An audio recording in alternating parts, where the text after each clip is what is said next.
17. Sik asik, sik asik, sik asik, yakin pasti lulus. Bismillahirrahmanirrahim. Assalamualaikum warahmatullahi wabarakatuh. Salam sejahtera bagi kita semuanya. Om Swastiastu, Namo Buddhaya, salam kebajikan. Halo rekan-rekan pendengar, saya Juniza Firda Suparning Tias, peserta Latsar CPNS Angkatan 17 KDOD LAN Samarinda, akan berbagi mengenai salah satu nilai dasar ASN, yaitu anti korupsi. Katakan tidak pada korupsi. Itulah slogan iklan dari media TV nasional yang sering kita dengar beberapa tahun silam.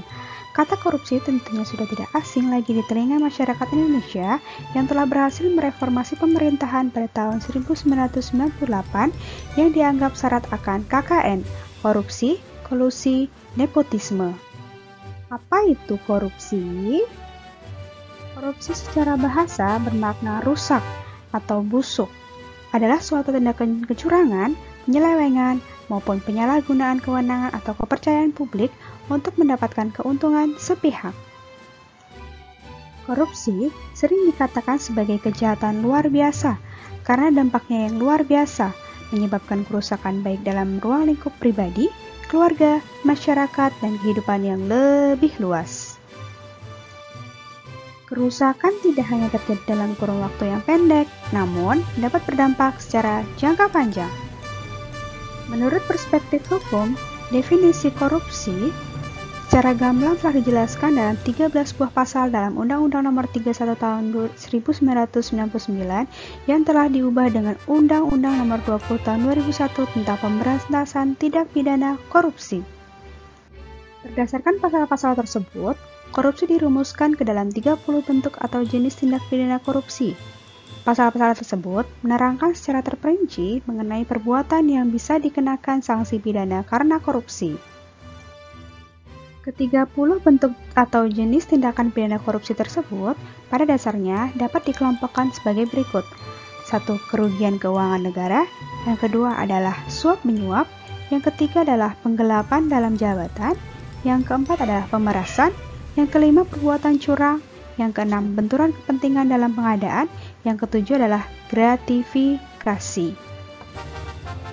Sebagai seorang ASN, harus mampu memahami, meresapi, dan mengimplementasikan 9 nilai-nilai anti korupsi, yaitu jujur, peduli, mandiri, disiplin, tanggung jawab, kerja keras, sederhana, berani, dan adil. Untuk lebih mudah mengingatnya, biasa disingkat dengan Jupe Mandi Tangker Sebedil. Selain itu, ASN juga harus memahami hambatan dalam penanganan korupsi yang ada 4 macam, yaitu hambatan struktural yang merupakan praktik penyelenggaraan negara atau pemerintahan. Yang kedua, hambatan kultural, yaitu kebiasaan yang kurang baik. Yang ketiga, hambatan instrumental, yaitu terkait dengan perundang-undangan. Dan yang terakhir adalah hambatan manajemen, yaitu tidak diterapkannya prinsip manajemen yang baik.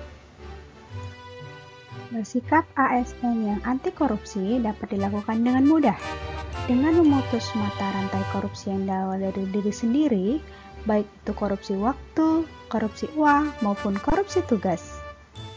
Sebagai seorang aparatur yang berkecimpung di dunia akademis, seorang dosen dapat memberikan sosialisasi, pendidikan anti korupsi secara teori yang diselipkan dalam setiap pertemuan atau perkuliahan. Namun, hal tersebut juga harus ditunjukkan dengan contoh yang nyata, seperti tepat waktu dalam proses kegiatan belajar mengajar, adil dalam memberikan hasil evaluasi perkuliahan dengan tanpa melihat latar belakang mahasiswa. Tidak memanfaatkan status dosen untuk menekan mahasiswa seperti jual beli nilai dan tegas terhadap perilaku menyimpang seperti menyontek dan plagiarisme.